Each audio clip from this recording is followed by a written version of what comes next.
प्रयास करिएगा। ध्यान से सुनना रे भाई। कई लोग कहते हैं कि श्राद्ध पक्ष आ गया, ये कर लेना चाहिए तो प्रेत योनि से मुक्ति हो जाएगी। पितरों की शांति के लिए ये कर लेना चाहिए तो पितृ मुक्त हो जाएंगे। पहले तो एक बात अच्छे से समझ लो, पितृ मुक्त नहीं होते, उनकी शांति होती। क्या होती है? जम के बोलो जरा। उनकी शांति होती है। जब आप किसी तीर्थ में स्नान कर रहे हो, जब आप किसी तीर्थ में हो, स्नान कर रहे हो, पुण्य कर रहे हो, सत्कर्म कर रहे हो, भजन कर रहे हो, कीर्तन कर रहे हो, मंत्र जाप कर रहे हो, तो उसका एक अंश, एक भाग हमारे पूर्वजों के खाते में, हमारे पितरों के खाते में जाता है, उनके खाते में पहुंचता, ये निश्चित। आपने किसी ब्राह्मण को भोजन कराया, भले अपने पितरों के निमित्त नहीं जिमाया, कोई ब्राह्मण को एक गिलास पानी पिलाया, भले अपने पितरों के निमित्त नहीं पिलाया, पर आपका एक अंश उसके खाते में चला जाएगा। उससे क्या होगा? पितरों की शांति। और समझ लो, गया जी में पिंडदान कर देने से क्या पितृ मुक्त हो जाते हैं? बद्रीनाथ जाकर कपाल क्रिया करने से क्या पितृ मुक्त हो जाते हैं?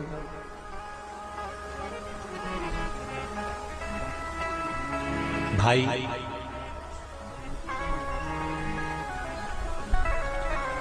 गया जी जाना तो वहां के पंडा जी से पूछना, हम यहाँ पिंडदान कर देंगे तो क्या वो मुक्त हो गए? पंडा जी कहेंगे, आप अपने पूर्वजों को गया का पिंड देकर, उनका पिंडदान कर कर आप उनको भगवान विष्णु के चरणारविंद में छोड़ गए,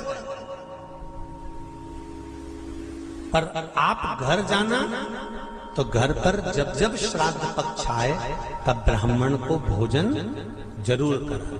भले तुम भूख मत देना, कौवे का मत निकालना, पर एक काम जरूर करना कि ब्राह्मण भोज कराना। उससे क्या होगा?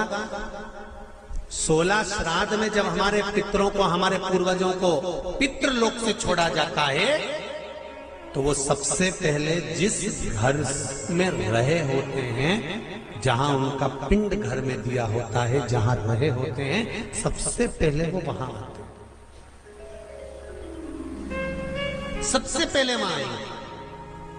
और अगर तुमने उनकी तिथि पर, उनके वार पर अगर आपने भोजन करा दिया है, तो उनकी मुक्तता नहीं, उनकी शांति हो जाती है।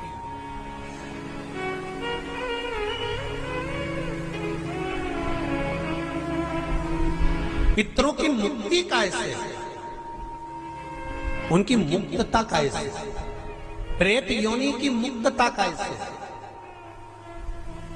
तो कहा, जैसे भगवान का नाम लेने वाला व्यक्ति दूसरा जन्म नहीं पाता, उसी तरह भगवान का जो भजन करते हैं, कीर्तन करते हैं, मंत्र जाप करते हैं, या शिव महापुराण की कथा, राम कथा, भागवत कथा, विष्णु पुराण आदि जितनी भी पुराण हम श्रवण करते हैं, हमारे श्रवण करने का एक भाग हमारे पितरों के खाते में जाता है, तो उस कथा के फल से उनकी मुक्ति हो जाती है।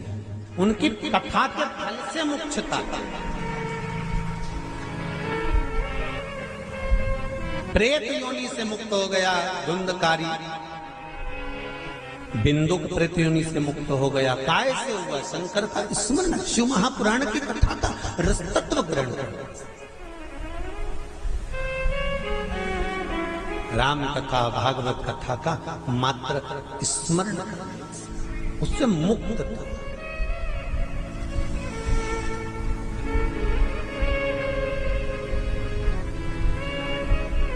श्राद्ध पक्ष में चाहे चातुर्मास के अंतर्गत श्रावण का जो महीना चल रहा है, इस श्रावण के महीने में आप जो भगवान शंकर को 2 लोटे से जल चढ़ा रहे हो, 2 लोटे नहीं हो, घर में 2 कलश नहीं हो, तो कलश के ऊपर एक कटोरी भी रखकर लेकर 2 कटोरी से आपने अगर जल समर्पित करा है, इसका एक अंश हम पहले भी कथा में कह कर आए हैं कि आप शंकर भगवान को जब जल चढ़ाते हो, शंकर भगवान को जब जल समर्पित करते हो, उसका एक अंश घर में रहने वाले प्रत्येक मनुष्य के, प्रत्येक जीव के खाते में चला जाता है।